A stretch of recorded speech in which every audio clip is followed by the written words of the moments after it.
Most important most interesting topic start करता है company accounts. ठीक है, मजा आएगा बिकॉज ये जो आप सीखेगा ना ये आपको आगे भी काम आएगा।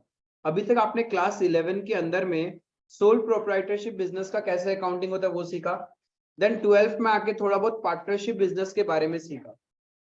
हमारे इंडिया में 3 से 4 तरह के फॉर्म ऑफ बिजनेस है जिसमें कॉमनली नोन है sole proprietorship, then partnership, LLPs limited liability partnership, and उसके बाद में कंपनी।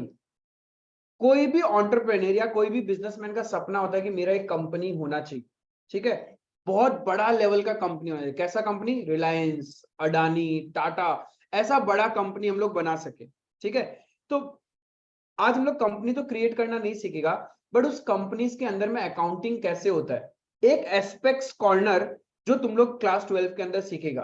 फिर उसके बाद और भी बहुत कुछ सिनेरियोज होता है कंपनी के अंदर, एमालगमेशन, डी मर्जर, एक्विजिशन, वो जैसे जैसे आप बड़े होते जाओगे हायर लेवल में सीखोगे। अपना सिलेबस का काम है कंपनी अकाउंट्स। आपका सिलेबस कवर करता है कंपनी अकाउंट्स। यहां अकाउंट्स का मतलब ये नहीं है जब भी अपन अकाउंट्स टर्म सुनता है तो ऐसे दिमाग में आता है परचेज का एंट्री होगा, सेल्स का होगा, trading account, PNL, balance sheet, वो सब बनाना। नहीं, यहाँ पे ऐसा कुछ भी नहीं है। आपके सिलेबस में कंपनी अकाउंट्स में 2 चैप्टर कवर किए गए। One is issue of shares, second one is issue of debenture. Mainly जितने भी बोर्ड्स के स्टूडेंट है उनके सिलेबस में ये 2 टॉपिक कवर किए जाते हैं। But if I talk about सेवा तो आपका एक और टॉपिक कवर किया गया है जिसको अपन बोलते हैं रिडम्पशन ऑफ डिवेंचर। पता नहीं ये क्यों कवर कर रहे हैं इन लोग, बाकी बोर्ड्स की तरह इन लोग को भी डिलीट कर देना चाहिए, क्योंकि जितना वेटेज तुम्हारा कंपनी अकाउंट्स का है उसमें ये फिट नहीं बैठता। वेटेज बहुत कम दिया हुआ है, 10 मार्क का तो वेटेज ही दिया हुआ है।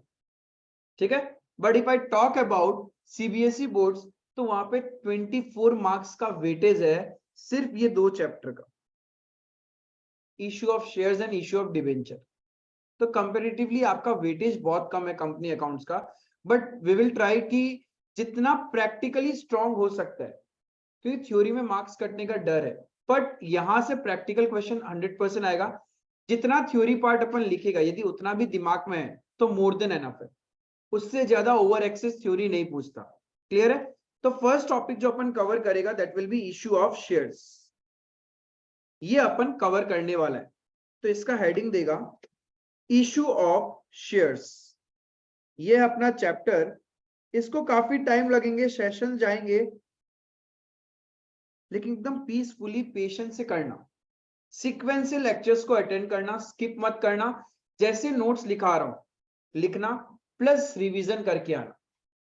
पूरा चैप्टर में जर्नल एंट्रीज है, एंड ट्रस्ट मी सिर्फ 11 जर्नल एंट्रीज है।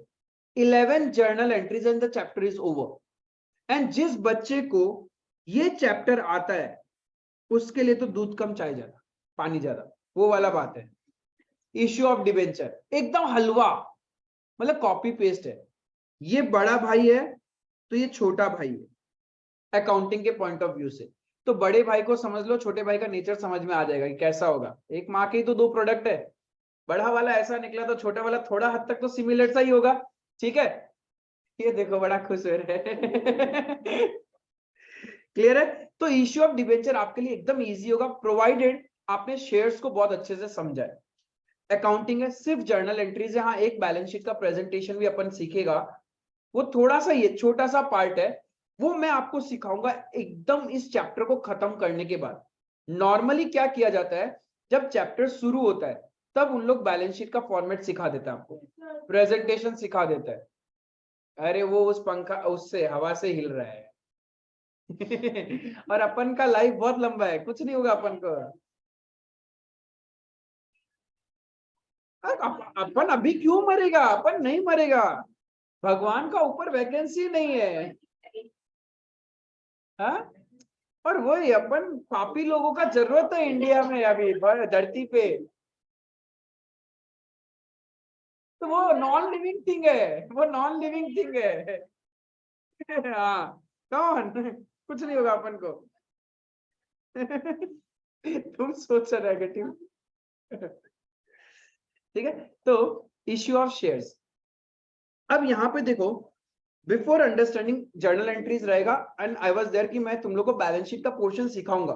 बट जिस दिन हम लोग के पास चैप्टर का कमांड होगा, आप प्रॉपर्ली सारे टर्म सीख चुके हो, जर्नल सीख चुके हो, उसके बाद मैं बैलेंस शीट का प्रेजेंटेशन सिखाऊंगा ना, आप क्लिक करोगे, अच्छा हाँ इसका कैलकुलेशन तो ऐसे होता है, ये जर्नल में यहाँ दिखाते हैं इसीलिए हम लोग यहाँ दिखा रहे हैं। अभी पहले सिखाऊंगा ना, तो एक पॉइंट हो जाएगा जहां पे आप रट लोगे, इसको यहाँ दिखाते हैं, इसका वैल्यू यहाँ आता है, इसका मतलब ये होता है। ठीक है, तो एकदम प्रोसेस से जाएगा। सबसे पहले आप लोग अपना कॉपी में लिखिएगा topics to be covered, topics to be covered.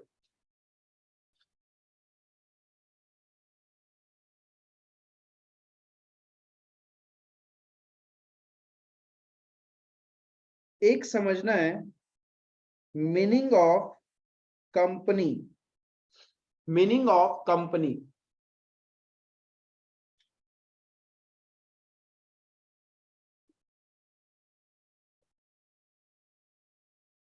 Number 2, types of companies, कितना तरीके का कंपनीज हो सकता है। Number 3,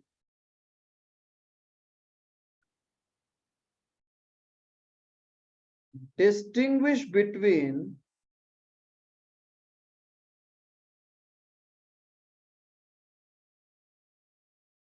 equity shares and preference shares. Number 4, types of preference shares, types of preference shares.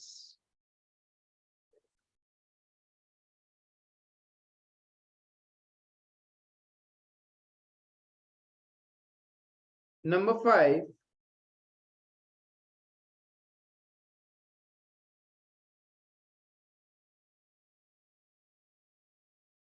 journal for issue of shares at par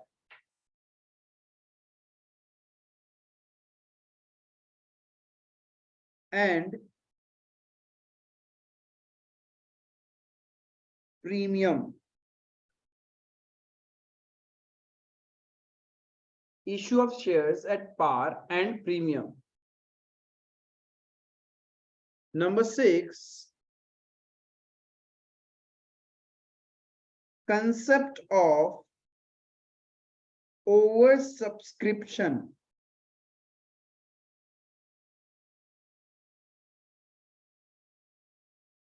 Number 7,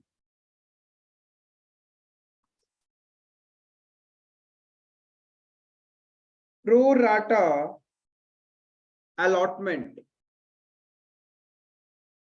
pro rata allotment, RATA.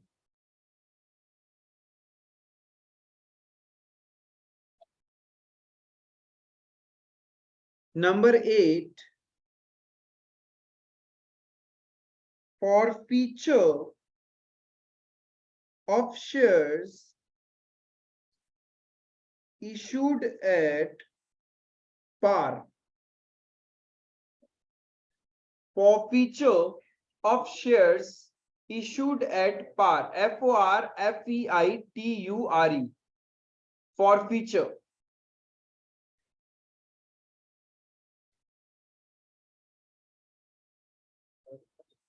Forfeiture of shares issued at premium.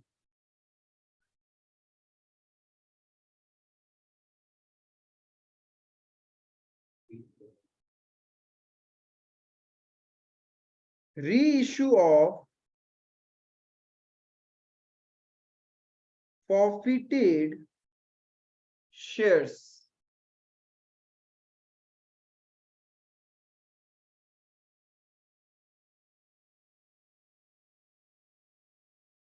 Calculation of amount to be transferred to capital reserve. Calculation of amount to be transferred to capital reserve.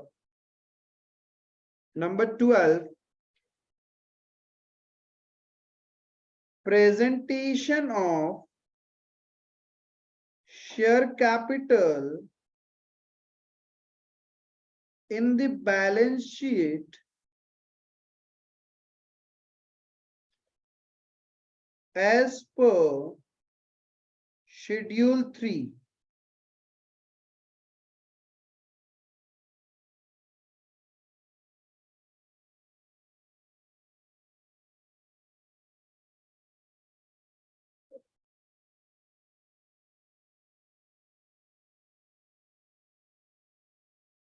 Clear है? इतना चीज अपन को पढ़ना है। दिखने में बात पर इतना सारा पॉइंट्स है, बट एक स्टोरी के कनेक्शन में लगभग नीचे के तो सारे पॉइंट कवर हो जाएंगे। थोड़ा सा तकलीफ रहेगा, दिमाग को स्ट्रेस पहुंचाना पड़ेगा याद करने में, वो है मेरे को स्टार्टिंग के 4 पॉइंट्स। ये थोड़ा सा दिमाग में याद रखना पड़ेगा, बाकी याद रखना ही नहीं है। इतना लॉजिकली, इतना साउंड तरीके से आप लोग शेयर्स की अकाउंटिंग सीखोगे कि बस यही तो जर्नल है, बार बार कैलकुलेशन करना होगा, स्पीड भी आ जाएगा, सब कुछ हो जाएगा। You have to be patient, regular रहना, कोशिश करेगा हम सारा लेक्चर्स अपलोड कर दे। तो बाई चांस थोड़ा सा ऊपर नीचे भूल जाओ तो प्लेलिस्ट से रिवाइज करते रहना, एंड जब भी नेक्स्ट सेशन में आओ तो रिवाइज करके आना पुराना वाला। ठीक है? देखो सबसे पहले समझता है कंपनी का मतलब क्या होता है। किसी को आइडिया कंपनी का डेफिनेशन?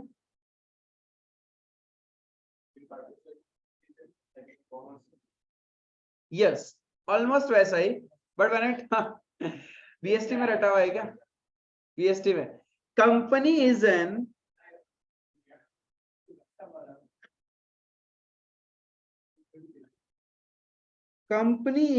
देखो मैं जानबूझ के आप लोगों को सेक्शंस नहीं लिखा रहा, बिकॉज आपके लेवल में कोई सेक्शंस तो कोड करना नहीं होता है।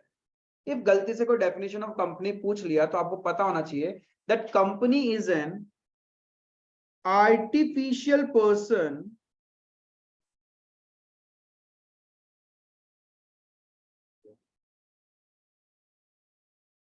created by law having separate legal entity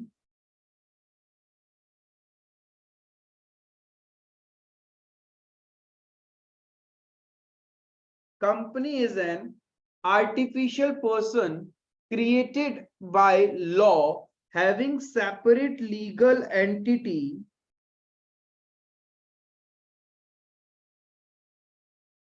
with perpetual succession and a common seal। अरे बाप रे, क्या बोल दिया भैया, क्या ही बोल दिया।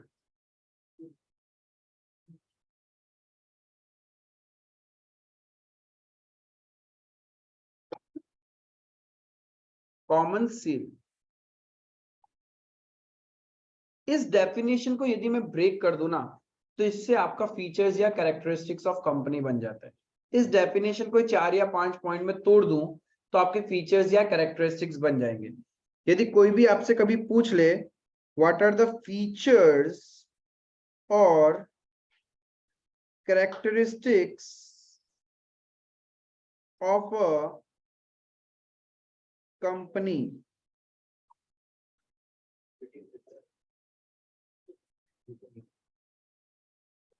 सबसे पहले क्या बोला, it is an artificial person created by law, मतलब ये एक इंसान है बट ये नेचुरल ह्यूमन बीइंग नहीं है। क्या है ये, आर्टिफिशियल पर्सन है जिसको लॉ में बनाया गया है, यानी कैन आई से it has a legal entity. जैसे हम लोग का एक आइडेंटिटी है, इफ आप इंडिया में हो तो आपका सबका अपना नाम है, अपना आधार कार्ड है, पासपोर्ट है, ये सब डॉक्यूमेंट्स है ना, यानी that means you have a citizenship of India, identity है ना आपका। सिमिलरली कंपनीज का अपना एक आइडेंटिटी होता है। जब किसी का आइडेंटिटी होता है ना, यानी उसका मतलब होता है सेपरेट लीगल एंटिटी। यानी जितनी भी इंडिया में कंपनीज बनी है उन सबका क्या है, these are all legal entity. Entity का मतलब क्या होता है, एंटिटी का मतलब ऑर्गेनाइजेशन, ठीक है। एंटिटी का मतलब लीगल एंटिटी मतलब separate from business and businessman. Separate legal entity बोल के कंसेप्ट पढ़ा था ना, business entity concept, as per which business and businessmen are two separate persons in the eye of law। तो ये वही तो चीज है, company is an artificial person created by law. तो यानी ये क्या एक लीगल एंटिटी है। लीगल एंटिटी का मतलब company and its member are two separate persons। पहला दो एक सेशन माइट भी अपना थ्योरेटिकली चलेगा, पूरा बेस समझ लेगा, एंड देन पूरा एक बढ़िया सा एग्जांपल जो पूरा एंड तक चलेगा। Company and its member are two separate person in the eye of law. Legal entity का मतलब तो यही है, यही तो था, हैविंग सेपरेट लीगल एंटिटी। तो पहला कैरेक्टरिस्टिक्स है ये legal entity. Next characteristics perpetual succession। What do you mean by perpetual succession? Yes, never ending। इसका मतलब man may come, man may go, but business will goes on forever। उसी को बोलते हैं perpetual succession, जो कि एक पार्टनरशिप बिजनेस में नहीं होता। पार्टनर मर गया तो डिसॉल्व करना पड़ता है, फिर नया पार्टनरशिप क्रिएट करना पड़ता है। But in case of A company, सोचो कल को बेचारे हमारे मोटा भाई अंबानी जी को कुछ हो जाए, उनका बेटा, उसको कुछ हो गया तो उसका पीछे से चलता जाएगा ना। बट कंपनी बंद नहीं होगा, किसी के मरने से कंपनी नहीं मरेगा, बिकॉज ये है ही क्या, it is a artificial person, right. So इसका क्या है, परपेचुअल सक्सेशन होता है कंपनीज का।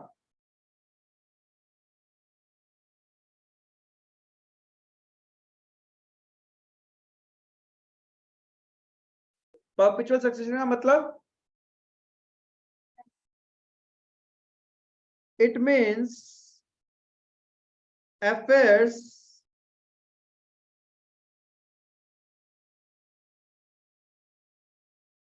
of the company is not disturbed due to death of any member। that is, man may come, man may go, but business will goes on forever। यही था perpetual succession.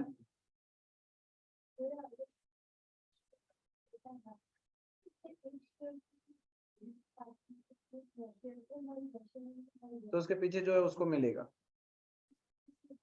पीछे कोई है ही नहीं तो वो कंपनी अपने पास ही रख लेगा। फिर वो अपने पास कुछ टाइम तक वेट करता है, फिर उसका कोई लीगल हायर नहीं आता तो उसको फॉरफिट करके फिर वो किसी और को री इश्यू कर देता है।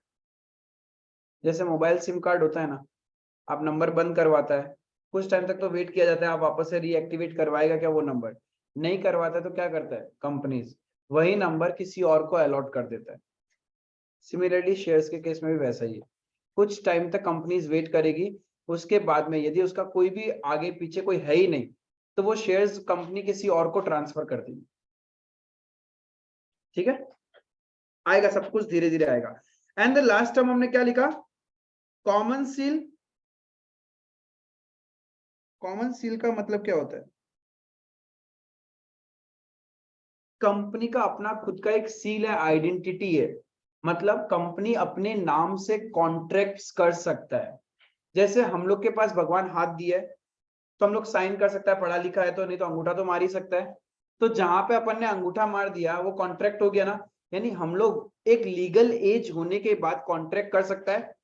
सिमिलरली ये भी तो एक पर्सन ही है, तो इसको भी एक आइडेंटिटी दिया गया इन the eye of law, common seal, कि कोई भी डॉक्यूमेंट जहां पे तुम्हारा सील लग गया मतलब तुम कर सकता है एग्रीमेंट। जैसे कि आपने देखा होगा गवर्नमेंट ऑफ इंडिया कोई भी ऑर्डर पास करता है तो क्या होता है, कैसे पता चलता है ये गवर्नमेंट ऑर्डर है, उसके ऊपर गवर्नमेंट की स्टाम्प लगी हुई होती है ना। तुम्हारे स्कूल का कॉलेज का कोई भी नोटिफिकेशन आता है तो उसमें स्टाम्प लगा हुआ होता है, वो क्या, that is the common seal, right. तो कॉमन सील की वजह से हम लोग क्या कर सकते हैं, यस, हम लोग कॉन्ट्रैक्ट कर सकते हैं, यानी कंपनी कैन डू कॉन्ट्रैक्ट्स और बाय एसेट्स और sell assets in its name.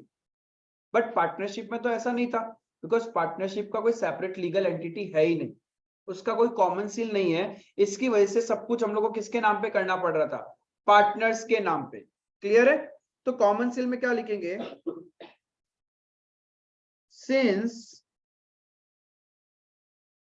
Company is an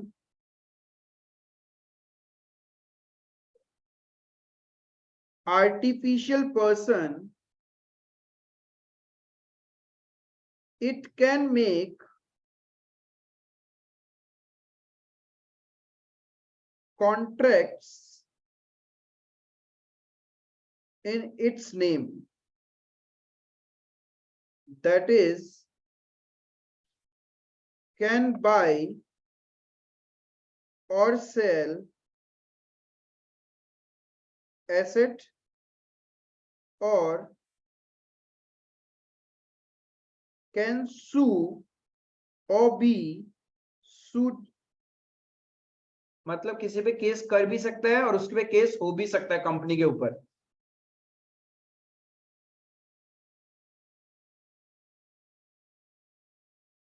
आया समझ में, क्लियर है। सो बेसिकली ये समझ में आया कंपनी होता क्या है। देखो और भी फीचर्स और कैरेक्टरिस्टिक्स होता है, उतना ही पढ़ेंगे जितना काम का है। थोड़ा सा और ब्रीफिंग में चाहिए तो हम 2-3 और लिख सकते हैं कि इसका, हाँ ठीक है लिख सकते हैं। जैसे कि जैसे कंपनी है, क्या कोई ये चलता फिरता इंसान है क्या, रिलायंस कोई चलता फिरता इंसान है, पतंजलि चलता फिरता इंसान थोड़ी ना है, तो इसको चलाना तो पड़ेगा। मैनेजमेंट, कंपनी को रन करने के लिए आपको क्या चाहिए, मैनेजमेंट। मैंने बोला मैनेजमेंट चाहिए, मैंने ऐसा नहीं बोला ऑनर चाहिए। जरूरी नहीं है owners and management are both same, अलग अलग भी हो सकता है। मैनेजमेंट कौन है, the person who manages the affairs of the company, जिसको हम लोग बोलता है कंपनी में डायरेक्टर्स। ठीक है, जैसे एक मूवी को क्या करते हैं, डायरेक्टर डायरेक्ट करता है ना, प्रोड्यूसर क्या करता है, पैसा लगा के उस चीज को, चीजों को मैनेज करके देता है उसको। डायरेक्टर मांगता है मेरे को ये चाहिए वो चाहिए फलाना चाहिए, ले ले पैसा ले ले, बाकी हम कुछ नहीं कर सकता, राइट। तो सिमिलरली कंपनी के अंदर में एक जो इंपॉर्टेंट चीज है वो क्या चाहिए, मैनेजमेंट।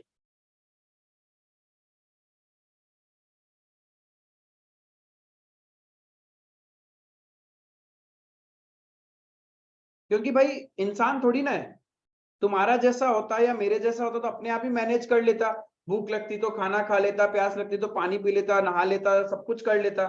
बट बेचारा कंपनी को भूख लग रहा है, मतलब पैसा चाहिए, तो उसको पैसा चाहिए तो कोई समझने वाला चाहिएगा ना, तो उसको चाहिए डायरेक्टर्स, जो कंपनी को मैनेज करते हैं, उसको हम लोग क्या बोलते हैं, directors, basically board of directors. The person, since company is an artificial person, since company is an artificial person,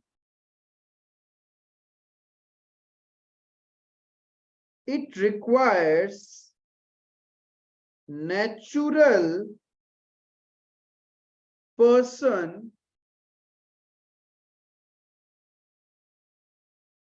to manage its affairs.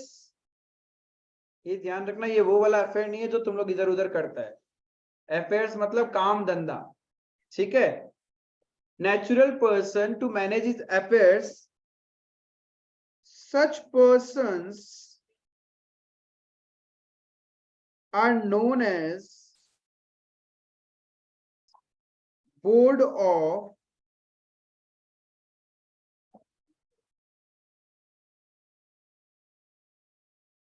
Directors.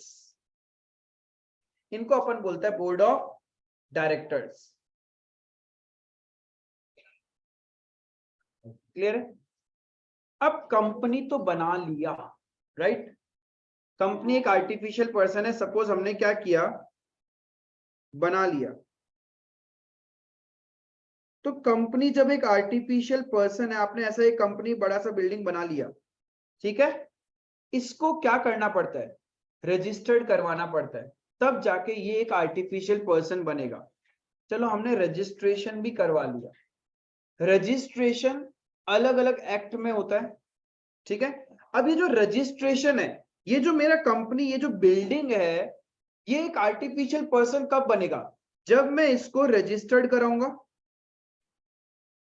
यानी आप इंडियन कब कहलाते हो, जब आपका इंडियन डॉक्यूमेंट्स में आपका नाम आ जाता है, तो आपकी कंपनी कब कहलाएगी, जब आप इसको रजिस्टर्ड करवाओगे। अब रजिस्ट्रेशन अलग अलग तरीके का है, जैसे कि एक था राजा महाराजाओं का टाइम, उस टाइम भी कंपनीज होता था, राइट। किंग और क्वींस जहां होते हैं, जिस स्टेट कंट्री को किंग और क्वीन चलाते हैं, वहां पे भी तो कंपनी होता है ना। तो वहां पे हम लोग किंग और क्वीन के अंडर रजिस्टर्ड करवाना पड़ता है, राइट। जैसे इंडिया में east India company, east India company क्या है, ईस्ट इंडिया कंपनी बेसिकली आज भी वो इंग्लैंड का है, ठीक है। और इंग्लैंड में राज किसका चलता है, किंग का चलता है ना, किंग और क्वीन, मतलब वहां पे तो वो भी आज भी वही है, राजा महाराजा वाला स्टाइल ही है। तो वहां पे उनके लॉ के अकॉर्डिंग रजिस्टर्ड करवाना पड़ता है। तो एक रजिस्ट्रेशन ये हो गया। एक रजिस्ट्रेशन होता है जहां पे स्पेशल एक्ट्स बना दिया, जैसे इंडिया में जितना भी बैंक्स है उनको रजिस्टर्ड करना पड़ता है अपने आप को under RBI, reserve bank of India, registered उनके अंडर में ही होगा सारा बैंक्स।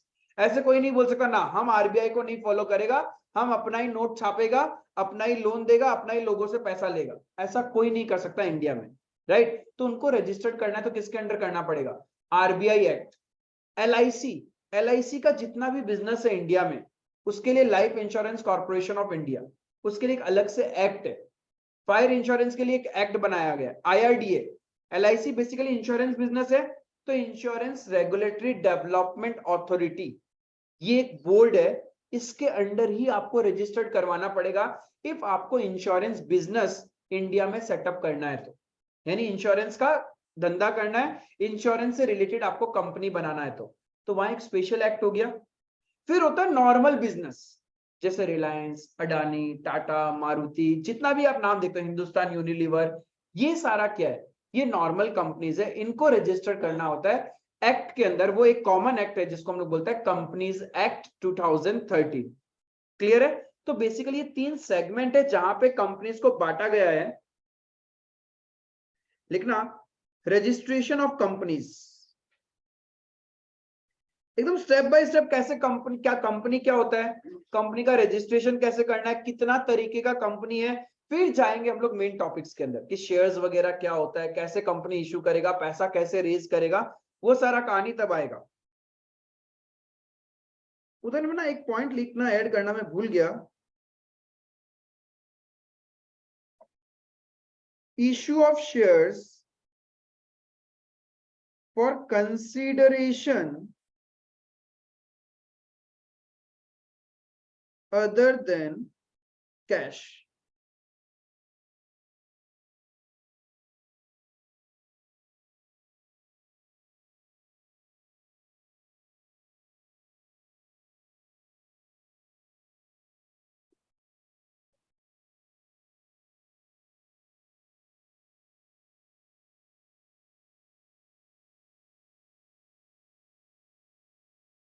इनकॉर्पोरेशन, इनकॉर्पोरेशन को ही बोलते हैं हम लोग रजिस्ट्रेशन, ठीक है।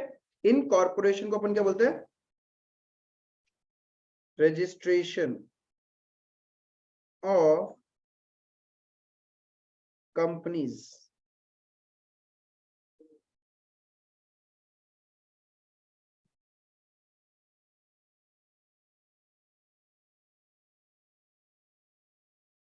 registration can be of 3 types, 3 तरीके का हम लोग रजिस्ट्रेशन ले सकता है। एक टाइप होता है चार्टर्ड कंपनीज। या चार्टर्ड कंपनीज का मतलब ये नहीं है जो चार्टर्ड अकाउंटेंट लोग कंपनीज क्रिएट करता है, वो चार्टर्ड नहीं। चार्टर्ड कंपनीज का मतलब होता है वो सारा कंपनीज जो एक क्राउन के अंडर में रजिस्टर्ड है, मतलब किंग और क्वीन रूल के अंडर में रजिस्टर्ड है, उसको हम लोग चार्टर्ड कंपनीज बोलते हैं, ठीक है। Company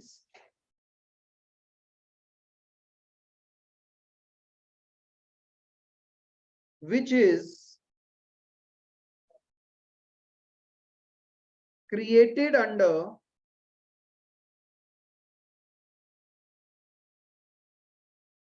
companies which is created under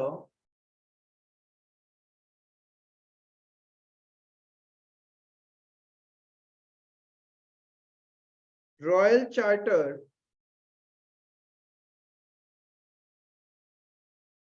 issued by King और क्वीन, मतलब जो किंग और क्वीन ने रूल्स रेगुलेशन बना दिया उसके अंडर में यदि कोई रजिस्टर्ड है तो उसको हम लोग बोलते हैं चार्टर्ड कंपनीज। एग्जाम्पल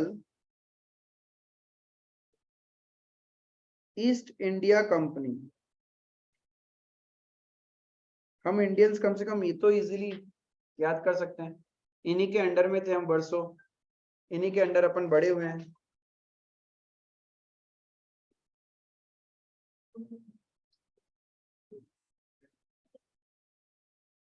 ठीक है, इसको अपन बोलते हैं चार्टर्ड कंपनीज। दूसरा टाइप का कंपनीज होता है स्टैट्यूटरी कंपनीज।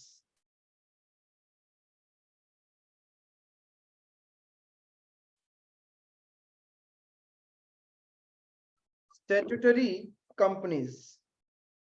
हेलो, क्लास में बोल फटाफट, क्लास में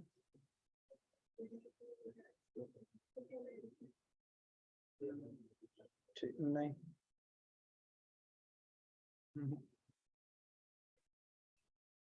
मैसेज कर,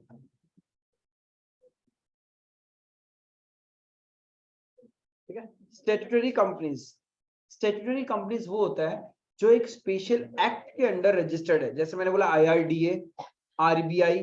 RBI का एक सेपरेट एक्ट है, आप गूगल कर लेना RBI act.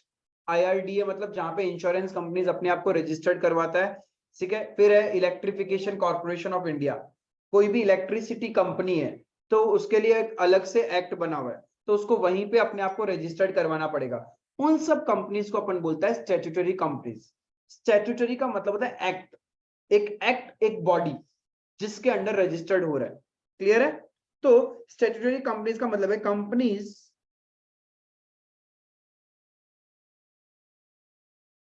which are formed under special act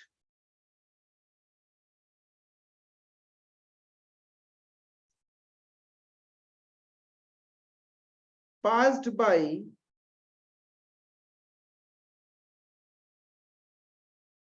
state or passed by state legislature,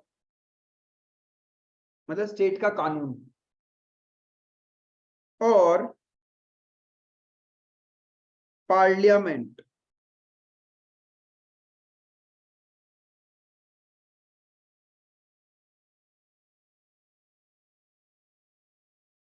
example life insurance corporation, life insurance corporation, SBI state bank of India,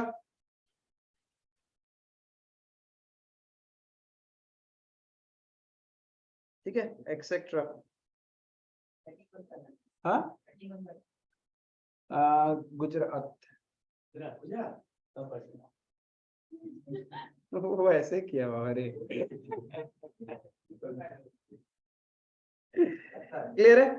third type का company जो तुम लोग जानता है, स्टैट्यूटरी कंपनी तुमको पता नहीं था आज तक कि ये सब स्पेशल एक्ट वाला कंपनीज है, कि LIC हो गया, SBI हो गया, ये सब का स्पेशल एक्ट है, उनको उसी को फॉलो करना पड़ता है। आप जो ये अकाउंटिंग सीख रहे हैं ना, आप जो बैलेंस शीट भी बनाना सीखेगा वो भी एप्लीकेबल नहीं है उनके ऊपर, क्योंकि जो हमने लिखा था ऊपर में क्या लिखा था, schedule 3 is basically for the companies which are registered under the companies act.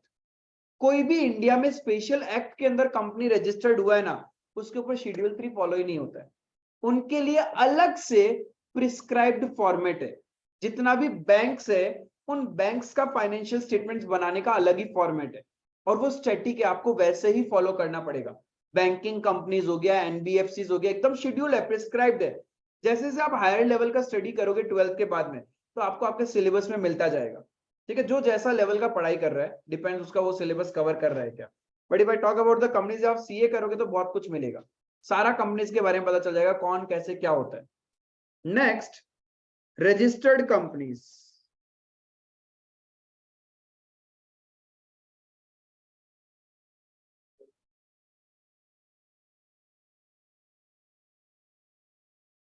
Companies registered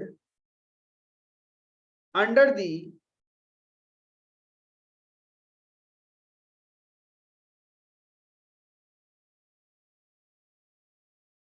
Companies Act 2013 or any earlier Companies Act। सोचो, सिर्फ ऐसे लिखा होता registered under the companies act 2013, मतलब ये तो कब आया होगा, 2013 में। तो उससे पहले का सारा कंपनी क्या बोगस है क्या?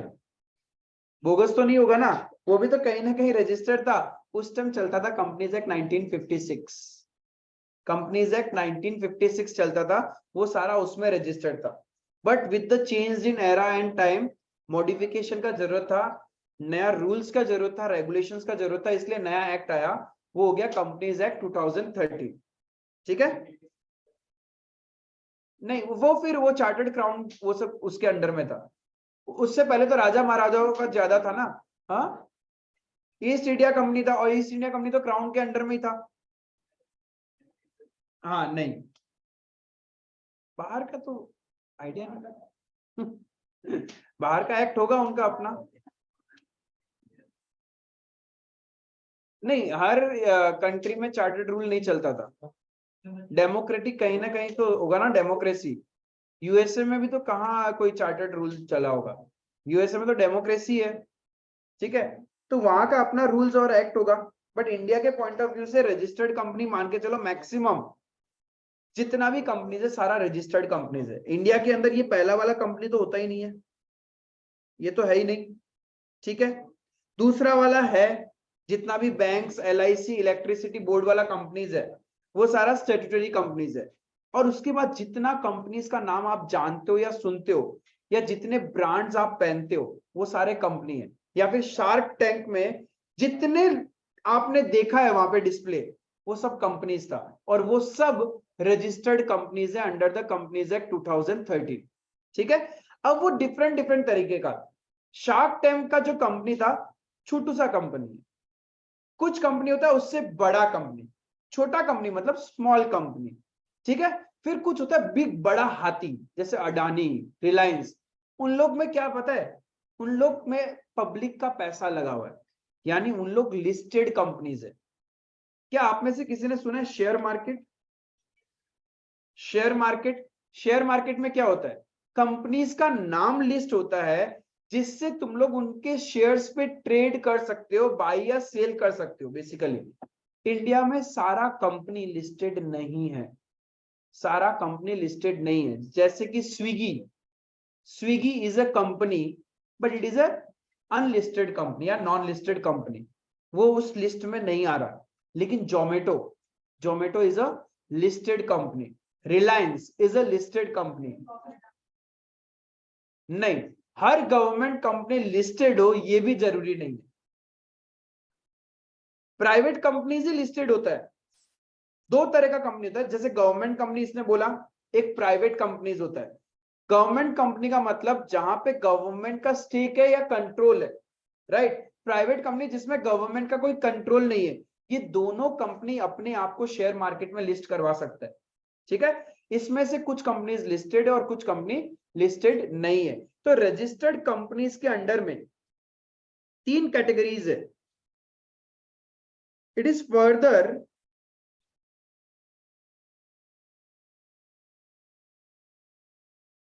classified into 3 categories। ये चैप्टर जब पढ़ेगा ना तो इंटरेस्ट भी आएगा, फिर इसमें मार्केट्स की बातें होगी, थोड़ा शेयर्स की बातें होगी, शेयर प्राइस भी होगा, तो अच्छा लगता है। पार्टनरशिप इज लाइक कि ठीक है, चल रहा है एक प्रोसेस जो चल रहा है उसको करना है। क्यू आईओसी है, क्यू आईओडी है, इतना रूल पर एनम का चेक करो, 6/12 इधर बैठाना है उधर बैठाना है। यहाँ ऐसा कुछ भी नहीं है, यहाँ हर चीज मजा आएगा आपको। So it is further classified into 3 categories. Number 1, company limited by shares. एक होता है company limited by guarantee,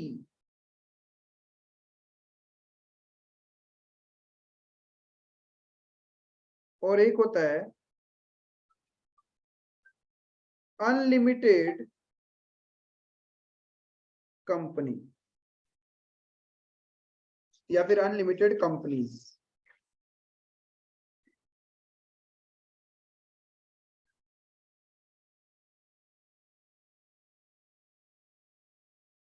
limited by shares, ठीक है। अब समझना पड़ेगा शेयर्स होता क्या है। जब टर्म आ ही गया शेयर्स, तो क्या है ये shares? A part of capital. जब आपने एक सोल प्रोप्राइटरशिप बिजनेस के बारे में पढ़ा, राइट, सोल प्रोप्राइटरशिप बिजनेस में एक अकेला इंसान धंधे में पैसा लगाता था, जिसको हम लोग बोलते थे कैपिटल। फिर धंधा थोड़ा और बड़ा करना था, तो आपने कौन सा बिजनेस स्टार्ट किया? पार्टनरशिप। अब पार्टनरशिप में एक से ज्यादा लोग पैसा लगा रहे हैं, तो तुमने क्या कर दिया, हर एक पार्टनर का नाम के साथ कैपिटल वर्ड ऐड करना शुरू कर दिया। A's capital, B's capital, C's capital, D's capital, right. But यह है कंपनी। कंपनी के अंदर क्या होता है, पैसे कोई भी लगा सकता है, बहुत सारे लोग। जैसे रिलायंस में आपको क्या लगता है, क्या सारा पैसा मोटा भाई का लगा हुआ है क्या? नहीं ना। इफ तुम्हारे घर पे पेरेंट्स के पास या तुम्हारे पास भी रिलायंस का एक शेयर भी है, इसका मतलब you are the owner of the Reliance company up to 1 share. Owner, share holders are known as the owners of the company.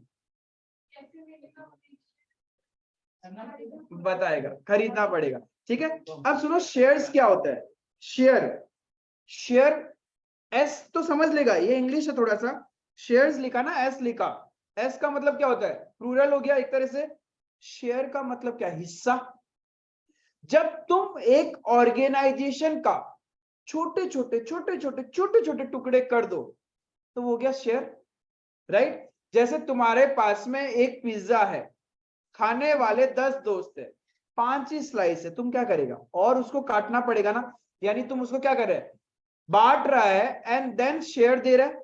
अब जिसके पास में जितना हिस्सा, वो उतना शेयर होल्डर कर रहा है, शेयर होल्ड कर रहा है, राइट। तो जब आपकी कंपनी में एक से ज्यादा शेयर्स किसी के पास होते हैं, तो उसको हम लोग बोलने लग जाते हैं शेयर होल्डर। यानी उसके पास तुम्हारे कंपनी का शेयर्स है। क्या है? शेयर्स है। एक है तो तुम्हारे पास शेयर है कंपनी का, बट बहुत सारा शेयर है तुम्हारे पास, तो उसको हम लोग बोलते हैं शेयर्स है। जैसे मुकेश अंबानी के पास रिलायंस का कितना शेयर्स होगा? 51%, कम से कम 51%। क्या चीज? मिनिमम नहीं, बाद में कम भी हो सकता है, कोई जरूरी नहीं है। To have a control in a business, to have a control in the organization, आपके पास मेजोरिटी ऑफ द शेयर होना पड़ेगा। टोटल एक कंपनी का शेयर होता है 100%, राइट?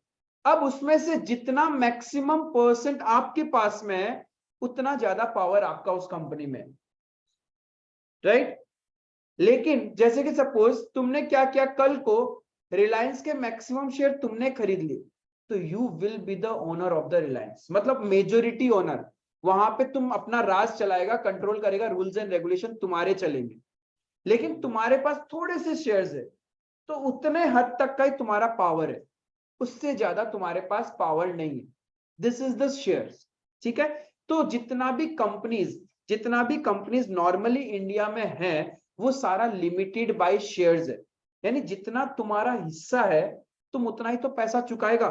कल को रिलायंस बैंकरप्ट हो जाए और तुम्हारे पास रिलायंस के 2 शेयर्स थे, तो तुम्हारा लायबिलिटी अप टू 2 शेयर्स है। उससे ज्यादा पैसा क्यों देगा तुम क्या बोलेगा? मेरे पास तो तुम्हारे टोटल शेयर्स का 2 ही शेयर था, तो हमसे उतना पैसा लेना है तो ले लो, उससे ज्यादा तुम्हारा कोई लायबिलिटी नहीं है। That's company limited by shares. Clear है? तो शेयर्स का मीनिंग लिखना, when meaning of shares, when total capital of the company, when total capital of the company is divided into small divisible units, is known as share.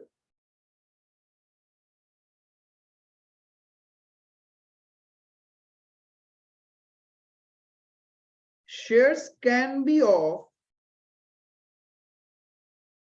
2 types.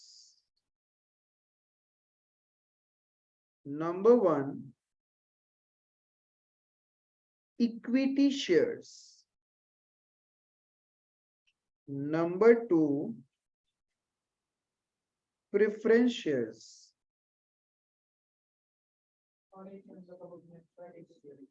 हाँ, वो उसी का part हो गया, इक्विटी लिख सकते हो, वो उसी का अंदर में आ जाता है, कोई ऐसा कोई वो नहीं है। वो एक एक्सेप्शन का पोर्शन आएगा, that shares can never be issued at discount accept in case of sweat equity shares. ठीक है, तीसरा लिख के रखना है, लिख लो, बट ये अपने को ये 2 के बारे में पढ़ना है। तीसरा रहता है स्वेट इक्विटी शेयर्स, बट वो टाइप ऑफ शेयर नहीं है, कभी भी टाइप ऑफ शेयर में नहीं लिखेंगे हम लोग, छोड़ो उसको, ऐसे ही समझ लेगा हम लोग जब आएगा वो टॉपिक। तो 2 तरह का शेयर्स बेसिकली कंपनीज में होता है, एक इक्विटी शेयर्स और एक preference shares. The person who holds the shares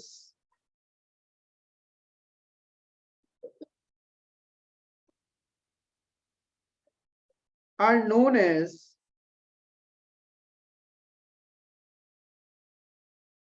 shareholders.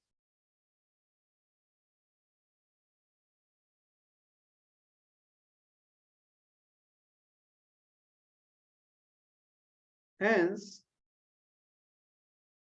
shareholders are the owners of the company. Company का असली मालिक कौन होता है? Share holder. इंडिया का असली मालिक कौन है? Indian citizen. ठीक है, हमको रिप्रेजेंट करते हैं मोदी जी, अलग अलग कंट्रीज में जाके वो इंडिया को रिप्रेजेंट कर रहे हैं, basically he is representing us all, we all are share holders of the India. ठीक है, हम लोग बोल सकते हैं ना हम लोग इंडियन है, ऐसे कोई थोड़ी ना अमेरिकन या पाकिस्तानी कोई भी आके बोलेगा कि इंडिया हमारा है, तो घुसाड़े मार मार के निकाल देगा, है ना। तो हम लोग के पास है ना, तो we are the owners, right. ऐसे ही यदि तुम्हारे पास कंपनी के शेयर्स है, so you are the share holder. Basically directors, ध्यान रखना, directors are never the owners of the company, they are the employees of the company. उन लोग को हमने अपॉइंट किया है, जैसे कि जितने भी पॉलिटिशियंस है, ये सब क्या है, हमारे एम्प्लॉयज है। हमने उनको अपॉइंट किया है कि देखो हमारे पास समय नहीं है, आप बहुत वेले हो, आप जाओ मैनेज करो इंडिया को, कहाँ क्या रूल्स लगाना है, कैसे सब कुछ सही होना चाहिए, सिस्टमेटिक, किधर रोड किधर ब्रिज, बस हमें तो फैसिलिटीज चाहिए, राइट। वैसे ही कंपनी में होता है, कंपनी एक आर्टिफिशियल पर्सन है। अब आपके पास शेयर होल्डर है, आपके पास शेयर्स है उस कंपनी का, but you can not operate A company, पर शायद आपके पास समय नहीं है, तो आप क्या करते हो, मैनेजमेंट को अपॉइंट करते हो, and that management runs the company. ऐसा कहीं नहीं लिखा हुआ या कंपलसरी है कि management should be the owner of the company, उसके पास कंपनी के शेयर्स हो कोई जरूरी नहीं है। इंडिपेंडेंट डायरेक्टर्स होते हैं, उनके पास कंपनी के शेयर्स नहीं होते, but still they are running the company, उन लोग डायरेक्टर्स होते हैं, राइट। तो बट यदि तुम्हारे पास शेयर है, you are the share holder, clear है। तो शेयर्स का मीनिंग क्या है, total capital of the company divided into small divisible units is known as shares. Example,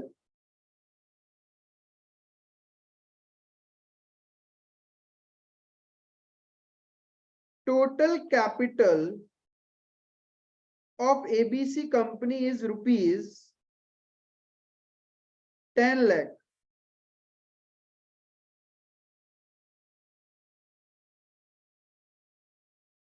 ये उसका total capital of ABC company is rupees 10 lakh.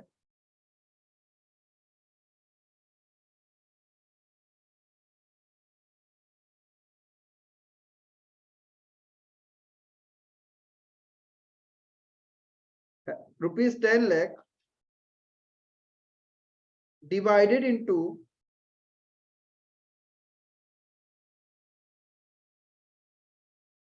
shares of rupees 10 each divided into shares of rupees 10 each। तो बताओ ABC company के total कितने number of shares है, तो therefore number of shares कितना हो गया,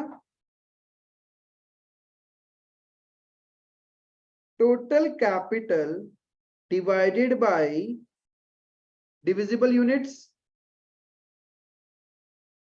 1 लाख शेयर्स है उस कंपनी का। सोचो तुम्हारे पास इस कंपनी का 1000 शेयर्स है, तुम्हारे पास इस कंपनी का 1000 शेयर्स है, तो तुम कितना परसेंट का मालिक है, 1% का मालिक। 1% क्या, 10%, 1%, तुम उस कंपनी का 1% का मालिक है, राइट। ऐसे ही जैसे जिसके पास जितना शेयर्स होता है उस हिसाब से वो ओनर होता है। इफ तुम्हारे पास 10 शेयर्स होगा तो 10 डिवाइडेड बाय 1 लाख अप्रोक्सीमेटली 0.01%, तुम उस कंपनी का 0.01% का मालिक है, राइट।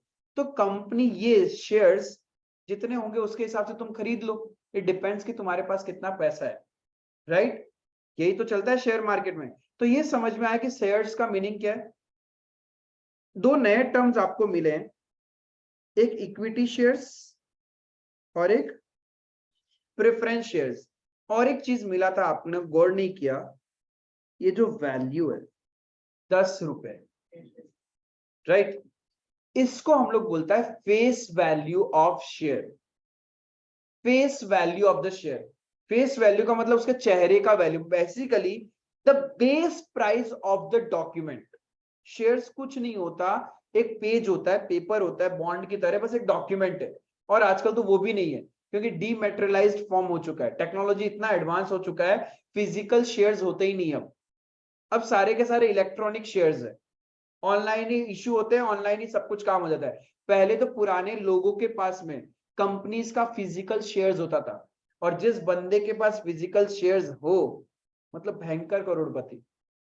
आप कभी गूगल करना कि एक एमआरएफ का किसी के पास फिजिकल शेयर्स मिल गया था, एंड जब उसको पता चला ना उसका आज का वैल्यू कितना है, दिमाग खराब हो गया। कम से कम वो अचानक से 200-500 करोड़ का ऐसे ही कुछ मालिक बन गया था, उसके पास फिजिकल शेयर्स था। और फिजिकल शेयर्स होना मतलब बहुत सस्ते रेट में खरीदा होगा, मतलब 10-20-50 रुपए में खरीदा होगा, जिसका वैल्यू वहां तक पहुंच गया। हाँ, फ्लक्चुएशन है सारा, demand and supply factor. Depends कि आप शेयर मार्केट में कितना पैसा इन्वेस्ट कर रहे हो।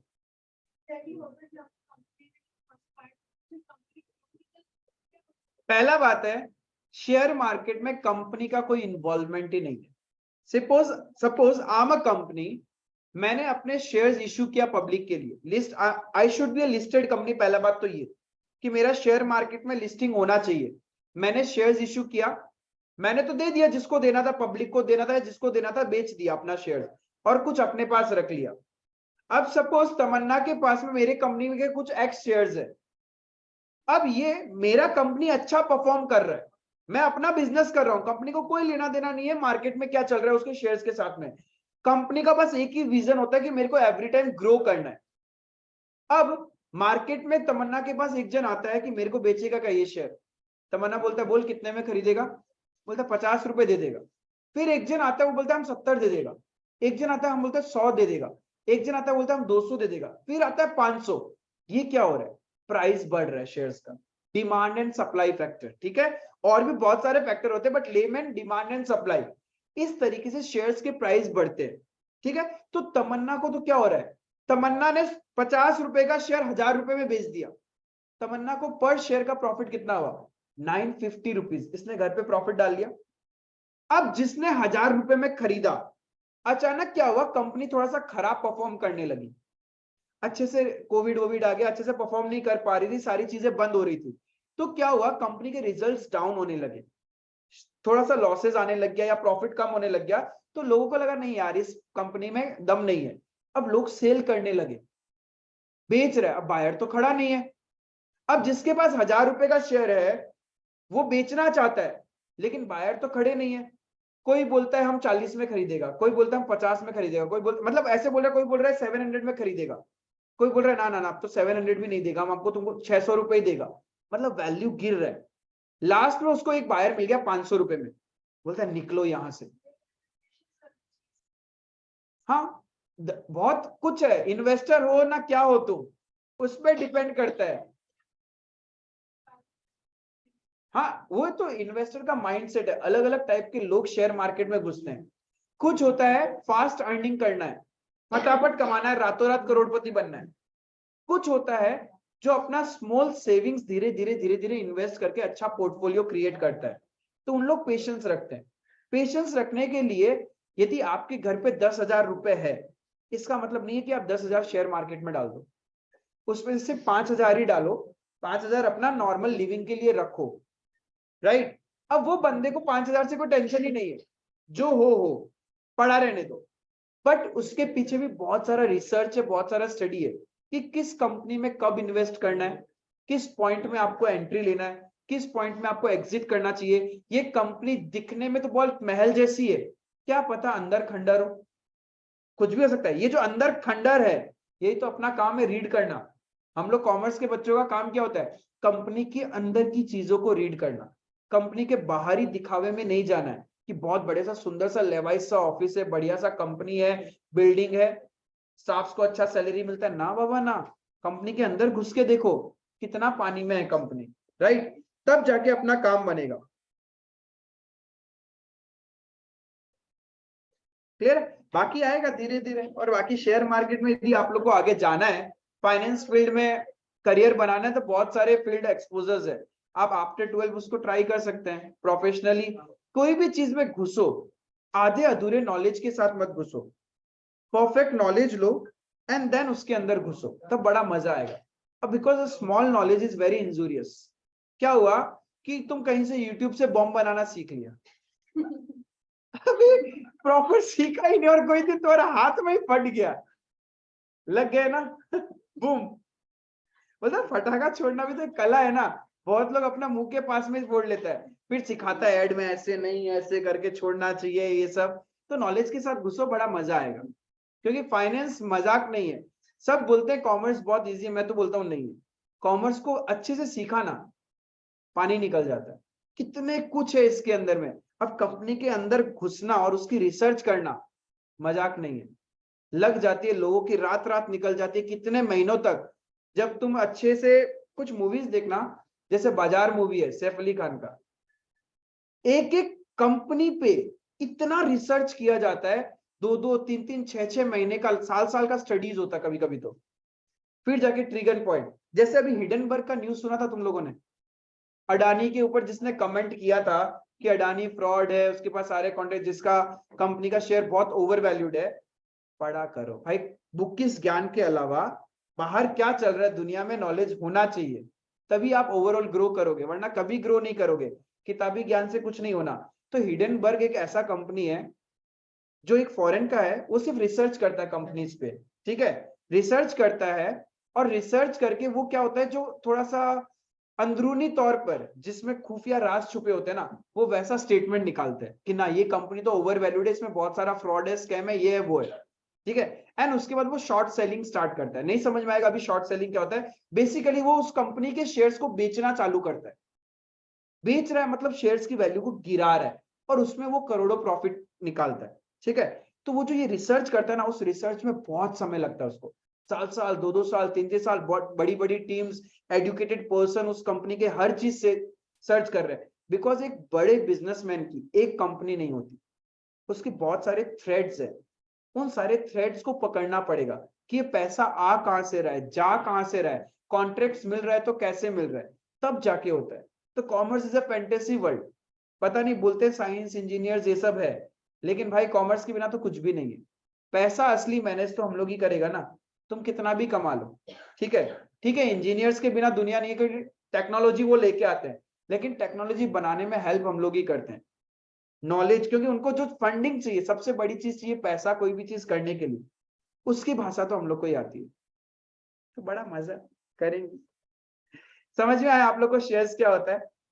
तो अब देखो, इक्विटी एंड प्रेफरेंस, दो तरह के तुम कंपनी में शेयर होल्डर बन सकता है, एक इक्विटी शेयर होल्डर और एक प्रेफरेंस शेयर होल्डर। यहां पे कैसा शेयर होल्डर बनना है डिपेंड्स अपॉन द तुम पे, तुम्हारा इन्वेस्टिंग माइंड क्या बोलता है। If you want to become companies equity share holder, तो तुम कंपनी के इक्विटी शेयर खरीद लेना। लेकिन तुमको उसका प्रेफरेंस शेयर होल्डर बनना है, तो तुम उसका प्रेफरेंस शेयर्स खरीद लेना। बट दोनों में कुछ तो डिफरेंस होगा। यहां पे भी शेयर्स ही है, मतलब ये भी मालिक है, फिर तो ये भी मालिक ही हुआ ना, ये भी तो शेयर है, तो दोनों ही तो शेयर होल्डर कहलाएगा। बट दोनों में कुछ डिफरेंस है, ठीक है। There is a basic difference between equity share holder and preference share holder. पहला तो नाम में ही है, एक को नाम दे दिया इक्विटी, एक को नाम दे दिया प्रेफरेंस। बट ये जो प्रेफरेंस नाम है ना, इसमें कुछ अलग है कहानी। मतलब प्रेफरेंस मिलेगा ओवर दी इक्विटी। सपोज इसके पास इक्विटी शेयर होल्डर है और मेरे पास प्रेफरेंस है, तो मेरे को प्रेफरेंस ज्यादा दिया जाएगा, बिकॉज मेरे नाम में क्या है। अब इस प्रेफरेंस से दिमाग में क्या घूम रहा है, कैसा प्रेफरेंस।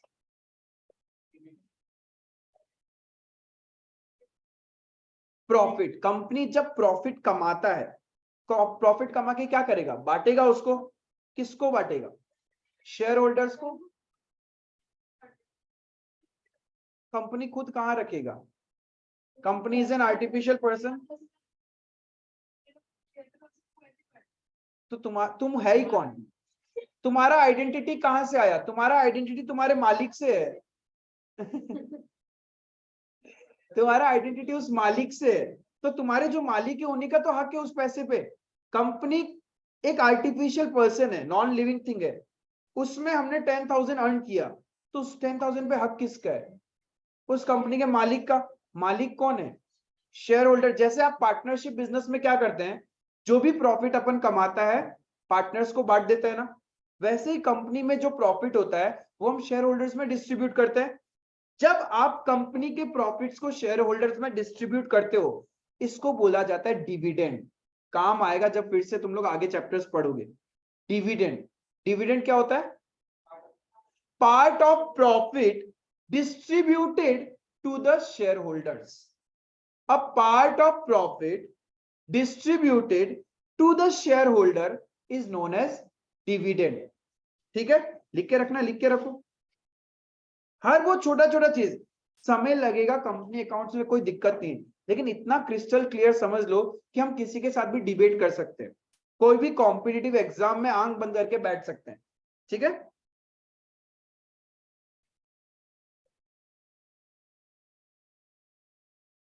डिविडेंड का मतलब है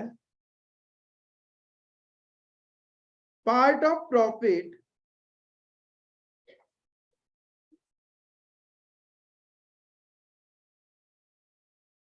distributed among shareholders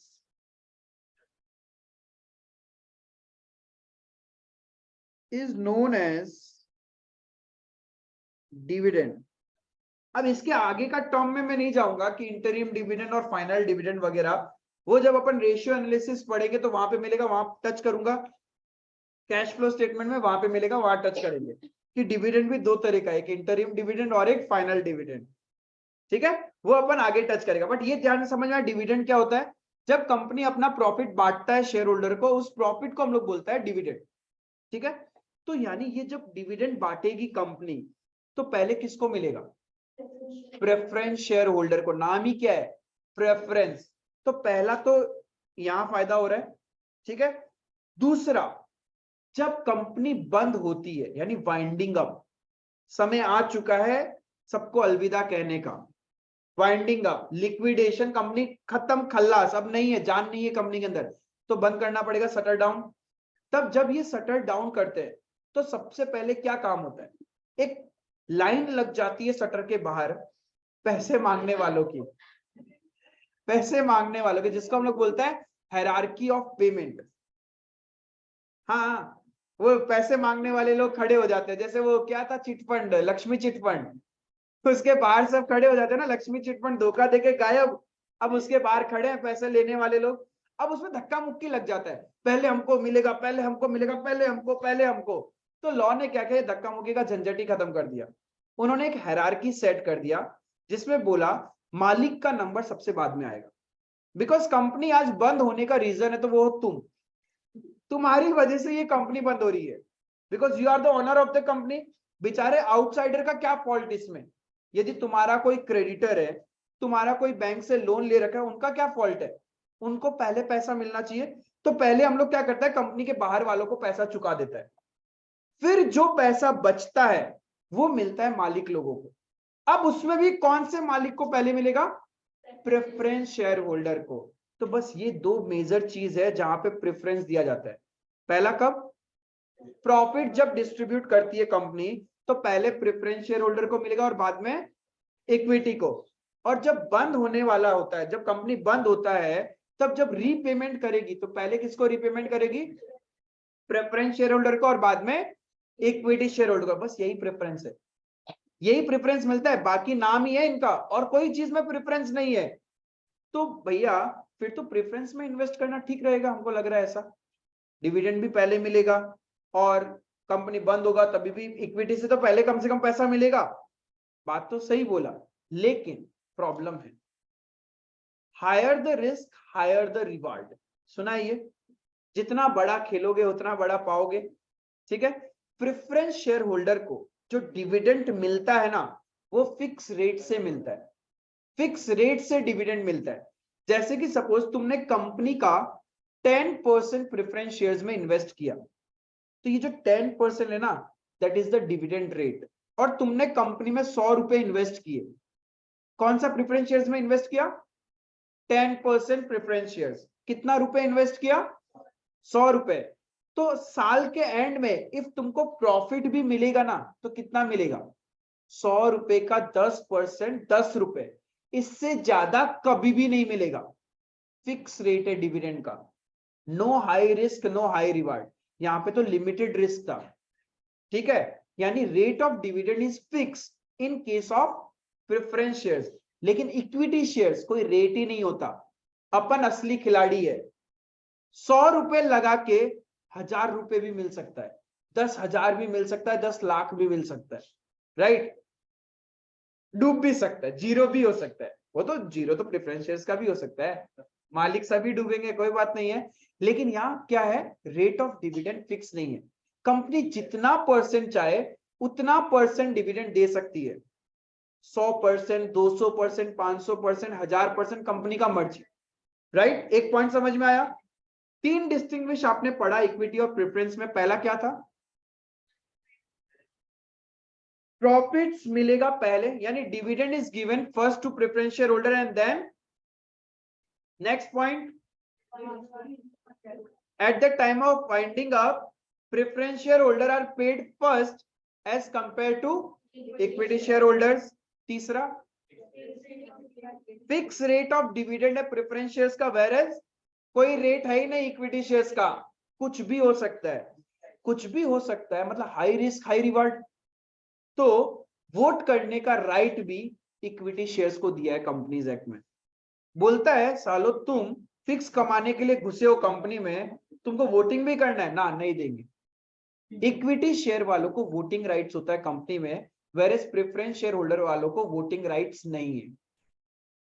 क्लियर है, equity share has a voting right but preference shares do not have any voting rights in the company. अब ये वोटिंग राइट्स क्यों चाहिए? अरे भाई, कोई भी चीज रिजॉल्व करने के लिए जब बहुत सारे मालिक होते हैं, सबका कंसेंट तो लेना पड़ेगा ना। अब सपोज तुम लोग 10 पार्टनर हो, एक ऑफिस में काम कर रहे हो। अब कुछ को लगता है कि नहीं यार एक बड़ा ऑफिस लेना चाहिए, तो बड़ा ऑफिस लेगा तो खर्चा भी जाएगा ना, पैसा लगेगा। तो तुम में से 10 पार्टनर में से 3 पार्टनर ने डिसाइड किया कल जाके ऑफिस खरीद लिया, ऐसे होगा क्या?